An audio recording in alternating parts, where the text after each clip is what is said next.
തെലുങ്കിലെ പേരുകേട്ട സംവിധായകരാണ് രാജമൗലി, സുകുമാർ, ത്രിവിക്രം ശ്രീനിവാസ് എന്നിവരൊക്കെ. എന്നാൽ കുറച്ച് വർഷങ്ങൾക്ക് മുൻപ് വരെ അവിടുത്തെ മാസ് സിനിമകൾക്ക് പേരുകേട്ട സംവിധായകരായിരുന്നു പൂരി ജഗന്നാഥ്, വി വിനായക്, ശ്രീനു വൈറ്റ്ല എന്നിവരൊക്കെ. എന്നാൽ ഇവരൊക്കെയുള്ള തെലുങ്ക് ഇൻഡസ്ട്രിയിൽ എന്റെ ഒരു അഭിപ്രായത്തിൽ ഏറ്റവും ഓവർ റേറ്റഡും നോൺ സെൻസിക്കലുമായിട്ടുള്ള ഒരു ഡയറക്ടറാണ് ബോയപ്പട്ടി ശ്രീനു. ശരിയാണ്, ബാലയ്യക്ക് കുറച്ച് വലിയ വലിയ ഹിറ്റുകൾ കൊടുത്തൊരു സംവിധായകനാണിത്. പക്ഷെ ആ പടങ്ങളാണെങ്കിലും ഇദ്ദേഹം ചെയ്ത മറ്റു പടങ്ങളാണെങ്കിലും എല്ലാം ഒരു കൈവിട്ട കളികളായിട്ടാണ് എനിക്ക് തോന്നിയിട്ടുള്ളത്. ഇദ്ദേഹത്തിന്റെ ഒരു വലിയ ആക്രമണത്തിനിരയായിരുന്നു നമ്മുടെ രാംചരന്റെ മേലെ ഇദ്ദേഹം നടത്തിയ അറ്റാക്കിന്റെ പേരാണ് വിനയ വിധേയ രാമ. ഇവിടെ കഷ്ടം എന്താണെന്ന് വെച്ചാൽ രംഗസ്ഥലം പോലെ ഒരു സിനിമ ചെയ്ത് ഹോം ടെറിട്ടറിയിൽ നിന്നും പുറത്തു നിന്നും തന്റെ പെർഫോമൻസിന് രാംചരൺ ഒന്നൊന്നര അഭിപ്രായങ്ങൾ നേടി നിന്നിരുന്ന സമയത്ത് തൊട്ടടുത്തതായി റിലീസ് ചെയ്തതാണ് ഈ ഒരു ഫോറസ്റ്റ് അപരാധം. അപ്പൊ എന്താ ഇതിന്റെ കഥ എന്ന് ചോദിച്ചാൽ, അനാഥരായ 4 പിള്ളേരെ എടുത്തു വളർത്തുന്ന ഒരു 5ാമത്തെ കുട്ടി. അപ്പോൾ ആ കുട്ടിയെ ഇവരെ ഏൽപ്പിച്ച ഡോക്ടർ വളർന്നു വലുതായപ്പോൾ അതിനെ സ്കൂളിലേക്ക് വിടുന്നു. എന്നാൽ തന്റെ ചേട്ടന്മാരും സ്കൂളിലേക്ക് പോയില്ലെങ്കിൽ താനും പോവില്ല എന്ന് ആ കുട്ടി വാശി പിടിക്കുന്നു. അങ്ങനെ അതിന്റെ പുറത്ത് ആ ചേട്ടന്മാരൊക്കെ പഠിച്ച് വലിയ നിലയിലെത്തുന്നു. കൂട്ടത്തിൽ ഒരാൾ ചീഫ് ഇലക്ഷൻ ഓഫീസർ ആവുന്നു. ഈ മറ്റു സംസ്ഥാനത്തേക്കൊക്കെ ഇലക്ഷൻ ഡ്യൂട്ടിക്ക് പോകുന്ന ഒരാൾ.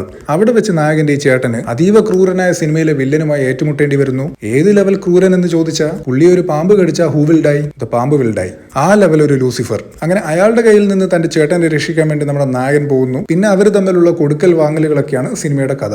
അപ്പോൾ ഈ പടത്തിൽ രാംചരന്റെ ലുക്കും ബോഡിയും ഒക്കെ നൈസാണ്. പക്ഷെ മാസ് അഥവാ എലവേഷൻ സീൻ എന്ന പേരിൽ ഈ സംവിധായകൻ കാണിച്ചു കൂട്ടിയ കാര്യങ്ങളൊക്കെ അസഹനീയമാണ്. സോ ഈ പടം കണ്ടവരുണ്ടെങ്കിൽ നിങ്ങളുടെ അഭിപ്രായങ്ങൾ കമന്റ് ചെയ്യുക.